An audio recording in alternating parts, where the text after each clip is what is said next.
Bonjour mes amis, bienvenue à l'émission des Frères Tadros. Je suis présentement à Playa del Carmen. Je vais vous lire un texte qui parle du général Flynn, vraiment très intéressant. C'est juste une lecture, mais ça résume beaucoup ce qui se passe. Tout de suite après ça.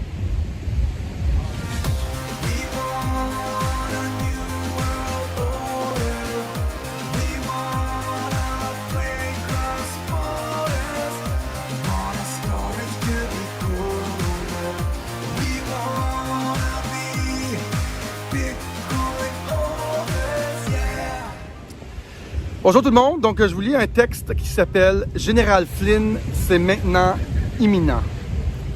La rumeur est maintenant imminente. Kaboul, Afghanistan. Major, le général Michael T. Flynn, à droite, est directeur du renseignement en Afghanistan. Le frère de Flynn, le colonel Charlie Flynn, à gauche, est l'assistant du général McChrystal. Ils se réunissent lors d'une récente réunion matinale appelée Commander's Update and Assessment. Le général Flynn dirigera 17 pays militaires dans la plus grande opération militaire au monde signée à La Haye. La restauration de la liberté et des droits de l'homme sur toute la planète. Sur toute la planète Terre, par le biais de la Cour internationale de justice procédant aux arrestations massives mondiales de tous les criminels corrompus. Aucun d'entre eux est exclu.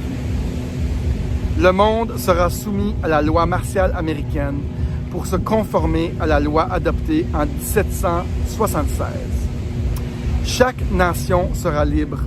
Les 17 pays qui composent la coalition sont les États-Unis, le Canada, l'Australie, la Russie, l'Allemagne, la Pologne, les Pays-Bas, la France, la Croatie, la Roumanie, la Suède, la Norvège, le Danemark, la Finlande, la Suisse et la Corée du Nord. Il semble qu'environ 70 agents de services secrets et d'autres employés italiens sont impliqués dans l'Obamagate. En plus des 850 policiers italiens de Gitmo fournis depuis octobre 2019 en tant que soutien logistique et linguistique aux troupes américaines et aux prisonniers.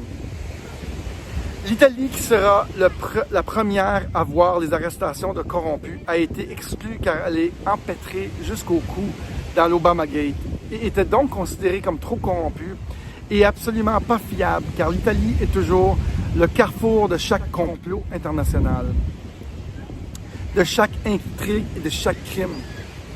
Il y a la cité du Vatican et elle est sous le coup d'État judiciaire du DEM depuis 1989, donc depuis 31 ans. Nous avons aussi la noblesse noire en Italie. Ça dit DEF 2020, soyez prêts. Rappel, Donald Trump avait fait le tour du monde en 2016-2017 pour annoncer qu'ils avaient les preuves qu'il leur a communiquées sur une clé USB de trafic humain dans leur pays. Ils ont mis à genoux à terre. Trump a gagné le président, tous les pouvoirs établis. Excusez si ça bloque un petit peu des fois. Il y a eu un tas d'arrestations de membres ou complices de la cabale et de libération d'enfants esclaves de ces monstres. Puis Mike Pompeo fait en ce moment une tournée en Europe où il est passé lundi dernier par la France. Il visite les pays coupables de tricherie aux élections. Voici le monsieur général Flynn qui entre en scène. Donc j'ai reçu ça ce matin d'un certain Samuel sur Facebook. Certes, c'est pas une source médiatique, c'est un YouTuber, quelqu'un de Facebook. Moi j'ai entendu parler de cette coalition-là. Ça corroborait beaucoup des choses que j'avais entendues. Donc j'avais entendu parler de cette coalition internationale que Flynn menait avant l'élection de Trump. Trump aurait été choisi pour ce mandat.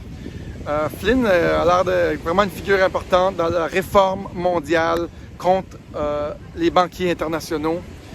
Je ne sais pas si tout est vrai, la source est parfaite. C'est un texte qui a été écrit par cette personne-là sur Facebook que j'ai reçu avec la photo. J'ai adoré le concept. Je vous transmets ça aujourd'hui en lecture. Moi, j'ai juste une chose à vous dire. Follow the plan. J'avais le choix de m'amuser aujourd'hui, chiller sur la plage avec des amis à Playa del Carmen, mais ça me tentait vraiment de vous transmettre ce texto, ce message du général Flynn et la belle photo. Je pense qu'il emmène très large le général Flynn, lui qui vient juste d'être pardonné, gracié par Donald Trump il y a quelques jours. Salut tout le monde, à la prochaine. Vous allez voir mes yeux, j'espère que ça va bien. Je vous souhaite un beau week-end. Salut, bye bye.